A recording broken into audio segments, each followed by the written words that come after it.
This video is about the US President Gerald Ford.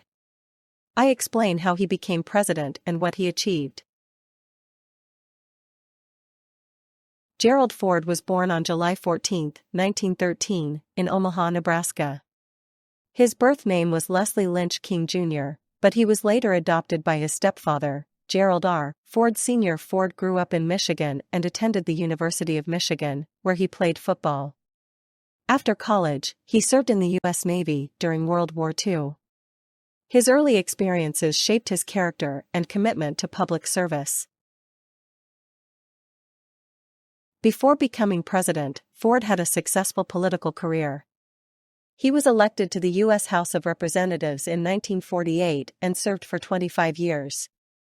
Ford became the House Minority Leader in 1965 and was known for his ability to work across party lines.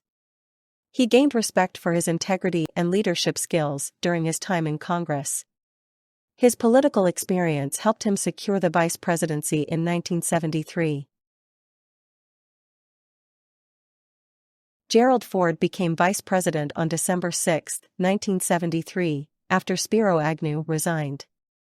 Ford was appointed by President Richard Nixon under the 25th Amendment to the Constitution. As vice president, Ford focused on restoring public confidence in the government during a time of political turmoil. He was known for his straightforward and honest approach.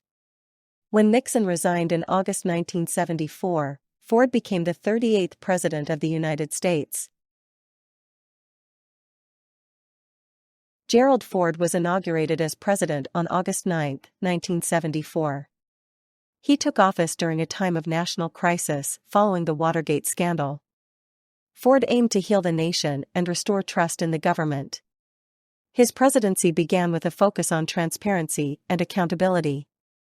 Ford's calm demeanor and willingness to communicate with the public helped him navigate the challenges he faced. One of Ford's most controversial decisions as president was to pardon Richard Nixon for any crimes he committed while in office. Ford believed that the pardon was necessary to help the nation move forward and heal after the Watergate scandal. This decision faced significant backlash from the public and many politicians. Critics argued that the pardon undermined the rule of law. However, Ford maintained that it was in the best interest of the country. During Ford's presidency, the United States faced significant economic challenges, including high inflation and unemployment. The economy was struggling with what was known as stagflation, a combination of stagnant growth and rising prices. Ford implemented a program called Whip Inflation Now, WIN, to encourage Americans to save and reduce spending. Despite his efforts, the economic situation remained difficult throughout his presidency. Ford's administration struggled to find effective solutions to these complex issues. Ford's foreign policy focused on continuing the policies of détente with the Soviet Union.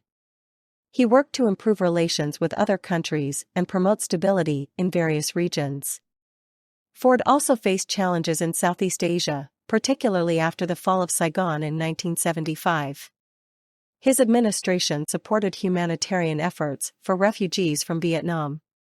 Ford's foreign policy aimed to maintain peace and security during a time of global uncertainty. Gerald Ford is remembered for his honesty and integrity during a challenging time in American history. His decision to pardon Nixon is often seen as a defining moment of his presidency. Ford's efforts to address economic issues and promote foreign relations had a lasting impact on the nation. While he faced criticism, he is often praised for his commitment to transparency and public service. Ford's legacy reflects the complexities of leadership during a time of transition. After leaving the presidency in 1977, Ford remained active in public life. He served on various boards and continued to speak on political issues. Ford and his wife, Betty, became involved in charitable work, particularly in support of health and education initiatives. He also enjoyed golfing and spending time with his family. Gerald Ford passed away on December 26, 2006, leaving behind a significant legacy in American history.